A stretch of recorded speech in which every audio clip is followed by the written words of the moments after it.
showing how the Germans treated captured military women. The book describes in detail how a 35-year-old woman was captured after a hard battle with Wehrmacht soldiers.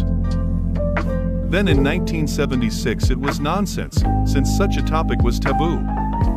Too much cruelty was contained in the memories of women who had been in German captivity. Too much fear and sorrow were endured by the few who survived. Do not think that the fate of Claudia Vilor is an exception. A lot has already been said about the terrible fate of men tortured in Nazi camps, but they rarely talked and wrote about girls and women, trying to avoid unpleasant details. But there were many female servicemen on the fronts of the Second World War: snipers, nurses, pilots, signalers, and anti-aircraft gunners. Until now, we don't know much about what the Germans did to female servicemen when they were captured by them. Despite the fact that Germany was a signatory to the Geneva Convention on Prisoners of War, its provisions were not respected on the Eastern Front. According to the plans of the Third Reich, the Slavs were subject to almost universal extermination, so there was no point in taking care of prisoners of war. There was even an unspoken order according to which women in military uniforms were equated with partisans and were subject to immediate execution. All based on considerations of practicality. Men in the concentration camp could be used for heavy work, and women as a rule quickly died from overwork. During the Second World War, about 1 million women served in the Soviet Army. 80,000 of them had officer ranks. The Third Reich did not recognize the female sex as full-fledged soldiers, putting them on a par with the partisans, who were forest bandits for the Nazis. There was simply no official order from the leadership of the Third Reich on how to deal with female servicemen. If there was one, it was destroyed. But in the archives of the 4th Nazi Army, which was part of the Center Group, there is a paper signed by Field Marshal General Gunther von Kluge with his own comment that women in military uniform are to be shot, not captured. It can be assumed that similar orders at the level of individual units existed in other formations of the Wehrmacht. It is difficult to say how many Soviet women died in this way in the first years of the war. Until 1944, the cases when they were captured and sent to concentration camps were an exception. Everything ended much sooner.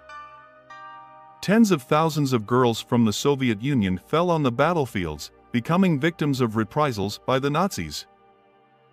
Many girls suffered before their death. They were tortured and bullied. According to the testimonies of servicemen in the Soviet Army, who during the offensive in December 1941 found many female corpses near Moscow. These women were soldiers and were held captive by the Germans. Most of them were bullied. The writer-reenactor Oleg Kazarinov in the book Unknown Faces of War quotes excerpts from the notes of German soldiers. Here is one of them. We were clearing the camp of suspicious people. There was a beautiful woman among the prisoners. Karl and I took her to the operating room. She was biting and crying. After 40 minutes, she was shot. There are only a few minutes of pleasure left in my memory.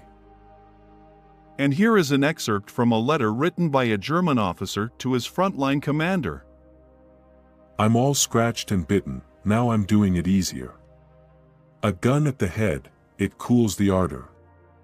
Recently, a Russian girl killed an officer with a grenade. Now we strip them first and search them. The same book contains a quote from an archival document. It will not be possible to show you the quote verbatim, but the bottom line is that there is a village of Akhimovka near the city of Melitopol, where the Nazis stopped a car in which 2 seriously wounded Soviet soldiers and a nurse girl were traveling.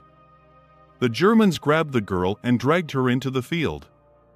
After being bullied, she was shot.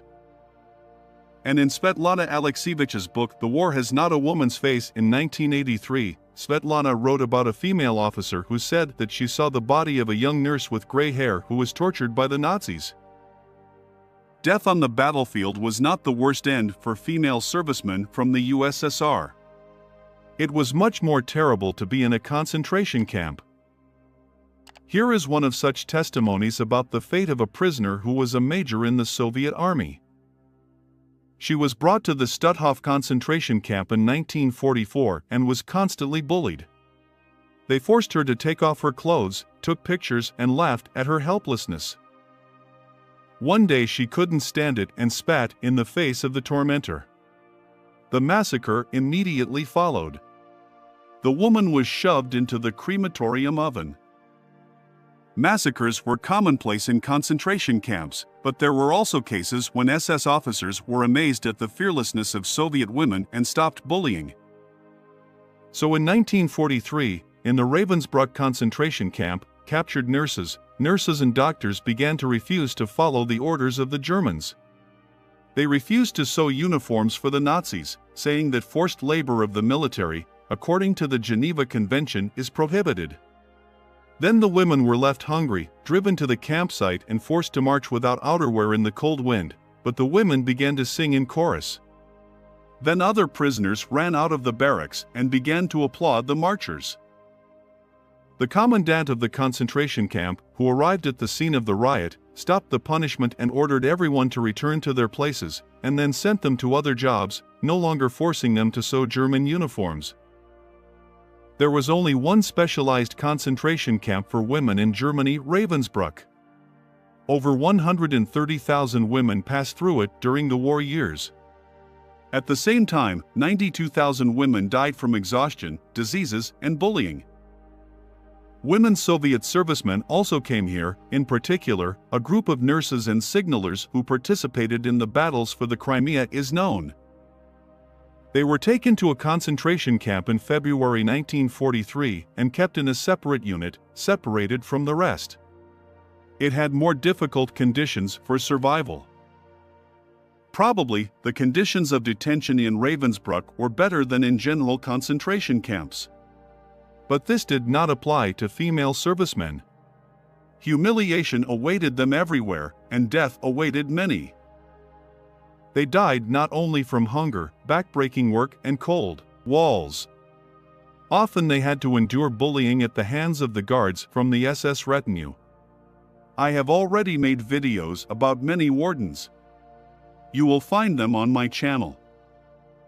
Only at the end of the war, in the autumn of 1944, when the Germans already felt their imminent defeat, a special decree was issued for the German security service that women prisoners of war should be kept under the same conditions as men. True, unless they were Jewish or political workers. They should have been executed.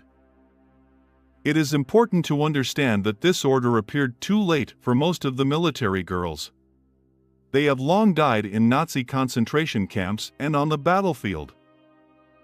As the Israeli historian Aaron Schneer tells in the book Captivity, all women arriving at the concentration camp were examined by a gynecologist. German doctors were surprised by the fact that 8 out of 10 unmarried Soviet captives were virgins. For them, it became a sentence. Therefore, more often than others, it was Soviet women prisoners of war who became victims of bullying by the Nazis, and there were quite a lot of them, because more than 1 million Soviet women went through the war. Thus, those who survived on the battlefields, but were captured, had a very bad time. Often, women even envied their dead fighting friends. There are no statistics on how many female prisoners of war were shot and